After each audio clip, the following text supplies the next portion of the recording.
Hello, and welcome back to Cars of Glasgow. I'm Thomas, and today you join me inside the 2024 Lexus RX 450h Plus in Premium Plus trim. Now, a special thank you to Lexus Glasgow for loaning me this lovely Lexus RX today. It's been great to get it on the channel. I've been waiting so long since I've seen and laid eyes on this RX on the road, and I thought I'm so pleased to get it on the channel and share with you all. Now, today's model dimensions a Premium Plus trim. It kind of sits in the middle of the lineup, so it's going to be probably typical of what people are going to buy. And this particular colour is the terrain khaki or nori green if you're watching in North America. It's one of the standard colours that you get to choose from. It's a nice metallic green colour, and it works well, especially in the kind of green kind of Scottish countryside we're getting, and with the kind of, when you get a little bit of sunshine, it hits the metallic flakes really well. We also have 21-inch 20-spoke alloy wheels in the premium trim. They look great. It's a diamond cut two-tone. They fill the wheels well, and I think larger wheels are just a trend going into 2024 and above. Now, this car uses a 2.5 litre 4-cylinder hybrid drive matched with an ECVT. Combined power output is going to be 304 brake horsepower.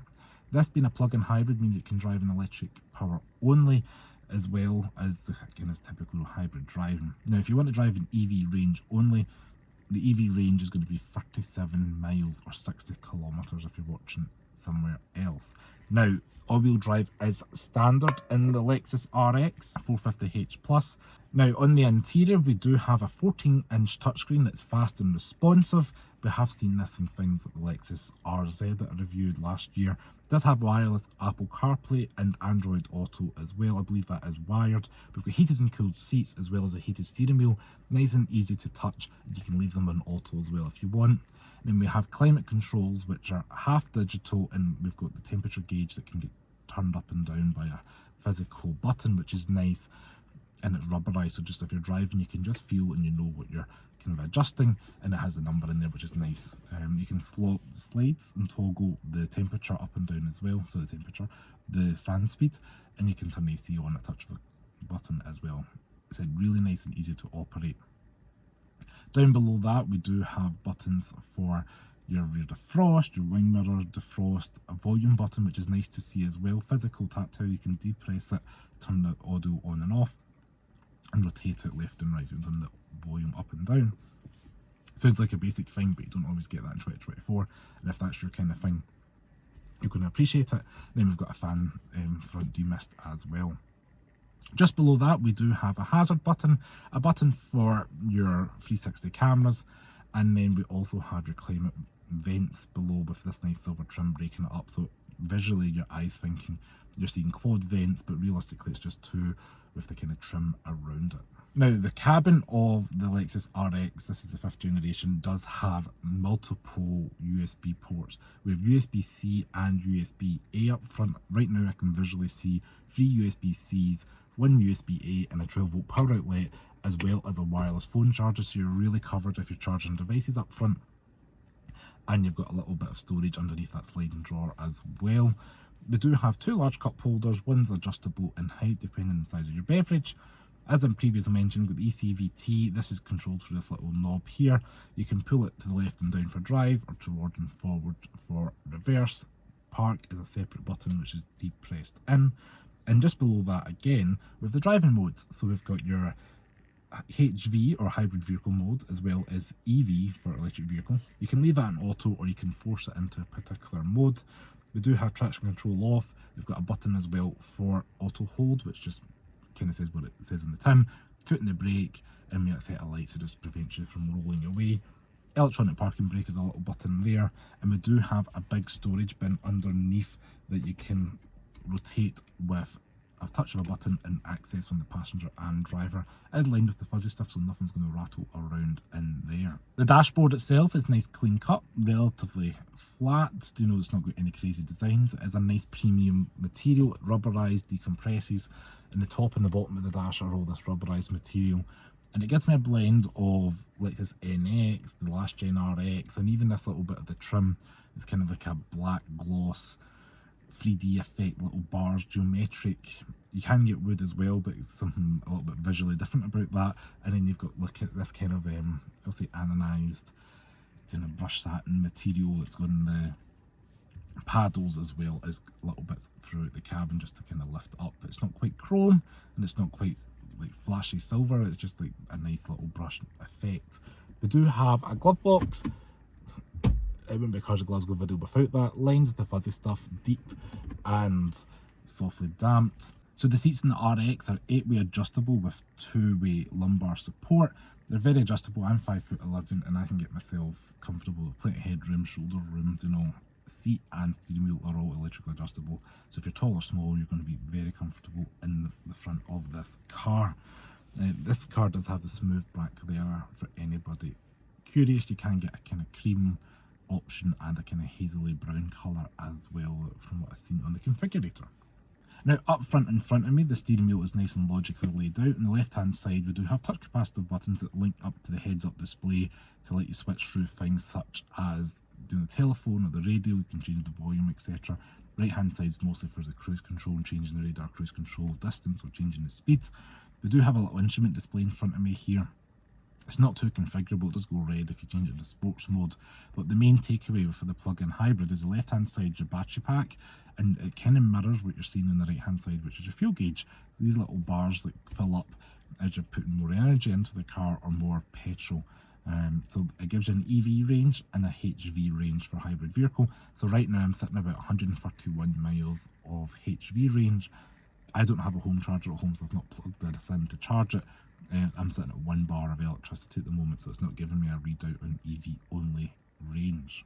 What I do have a sense of in the Lexus RX is kind of continued from the 2nd gen to the 4th gen to this generation, is how smooth, refined and how well isolated and insulated the cabin is. You know, we've got this soft felt lining on the A-pillar up to the ceiling, touch capacitive buttons for the lights, even the headliners. There's a little sunglass holder up here that's lined with the fuzzy stuff, prevent things rattling, so there's attention to detail there. In the rear of the car, we do have enough room for me to be behind myself. Mat pockets either side. We've got USB-C chargers, some little air vents, even got a little armrest with cup holders and storage in there. And we've also got easy accessible child seat anchor, so you're going to be really comfortable back there. Probably get 3 adults for, you know, pub runs or airport runs, things like that, because the floor back there is relatively flat and there's a little bit of plastic in the middle just for like dirty feet and that, not to mark the carpet too much. But you can get 2 children back there no problem, or equally 2 adults or 2 teens. In the boot, we do have 461 litres of boot space. It's a nice squared off shape, and there's buttons back there to electronically adjust and lower the seat backs, so you can fold that flat. And there's little buttons as well for tie down hooks and other areas. You know, if you want to pull this little swivel button down, you can up to a bag of 4 kilograms can get held back there. A little bit of storage underneath the floor, primarily going to be for the charging cables in this plug-in hybrid. Now let's talk about price quickly. This base model, or the base model for the RX 450h Plus, is £63,995. However, the Premium Plus is £69,495. Then there's an F Sport and a Takumi at the top, which from memory the Takumi is about 75 and change, maybe to £76,000, but it gives you things like the Mark Levinson and the big panoramic roof as standard, saves you optioning them up on this model. Now we do have a 12.6 metre turning circle on this RX. Anybody curious, dimensions of this car is really great. It's probably as large as you would want to go comfortably in the UK. It's 4.8 metres in length, 1.9 metres wide and 1.7 metres in height. And it's about 2.1 tonnes, I was going to say 2.1 kilos, 2,110 kilograms is the claimed weight. 0 to 60 for this car is claimed about 6.2 seconds. I have seen online some people say they get a little bit faster, just below 6. And the CO2 for this car is going to be really important for company car buyers because it's 25 grams per kilometre of CO2. So if you're in Europe and you're looking at company cars and the CO2 is important to you, the plug-in's probably the way to go. They do have 256.7 miles claimed MPG. That's if you're going to be plugging in all the time using that 37 miles of electric range.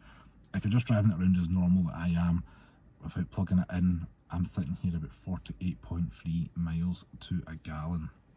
But when you're out on the road, the car is very comfortable, and it's just these words of refined and smoothness. Even I took my mum out for a drive earlier on, that's what's coming to mind, and it feels like a very solid quality car, and it feels very well sorted, and it absorbs the bumps and lumps on the road, and it does all that without clever air suspension and things like that you would get on other models, maybe 100 grand plus, for example. So the drivetrain is really clever because you can drive in EV only mode as well as leave it into hybrid, or you can even charge the battery and just let it kind of top up while you're driving, just like a typical hybrid would. I'm just leaving it in hybrid mode because that's just what I'm doing today, and it's the kind of car doing, it's not a sports car, something you want to throw around. So out on the road, the Lexus RX is very good at absorbing the lumps and bumps that we call the British roads, and particularly Scotland is very bad with the tarmac, but it copes well with the broken pavement and the broken just surface of the earth that we're driving across. You don't hear too much of the engine, it's constantly jumping between electric and petrol, and the ECVT gearbox is not as bad as you may be thinking in comparison to CVTs of old. I'm just passing a really cool Defender there over my shoulder.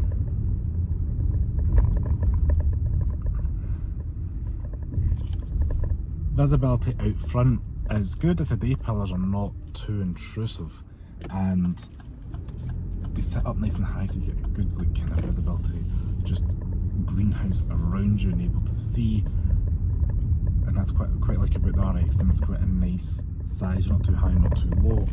And when we look over to the C-pillar, merging onto like lanes or motorways, things like that, there is a little cut out in the window there. We do have blind spot monitors on the side of the mirrors, it makes life a little bit easier. Now we're just trundling along this little kind of tiny wee lane, so it does the suburban thing really well, and I think the RX, although it stands for reading crossover, it's quite a good residential crossover. I think it's something you can throw your family in. It does all trades because you could be empty nesters. If you're looking for a quality, luxurious, quiet car with great service, reliability record, 10-year warranty, you can't really go wrong with a Lexus, never mind the Lexus RX, which is one of their top models here in the UK. Now we're just going to jump onto a 40 road so we can test that acceleration. Just give us a second and we're going to be joining onto a 40 miles per hour. Should we let them two go first? I don't feel like I'm going to be racing in them two. Let's get them two out the way first. 3, 2, 1. There we go. Foot down, and they were at 40. So very fast, responsive. You do hear the CVT whine up a little bit for about a second or two just while it gets up to speed, and once you've reached your speed, your cruising speed, you're good to go. Cruise control, I always seem to use that all the time. Touch of a button, it's a physical button, decompress, and the radar cruise control is going to work it out for you. We're sitting here at 38 miles per hour on a 40. Reads the lines really well, and this car has got a host of safety tech. Won't go into it all, but the main takeaway is it's got radar cruise, the blind spot, rear cross traffic alert, pedestrian safety, so it's a really great and safe vehicle. Alright, so we're giving the Lexus RX 450h Plus its scorecard. For comfort, it's getting 8 for features, 5 for fun factor, 7 for curb appeal, 7 for practicality, 7 for performance, 8 for quality, 7 for value, and 10 for safety. So I just want to say thank you so much for watching this review of the 2024 Lexus RX 450h Plus. If you like this video, please give me a thumbs up, subscribe to Cars of Glasgow below, check me out on Facebook, X, Twitter, Instagram, all the social medias, and I'll see you next video. Ciao.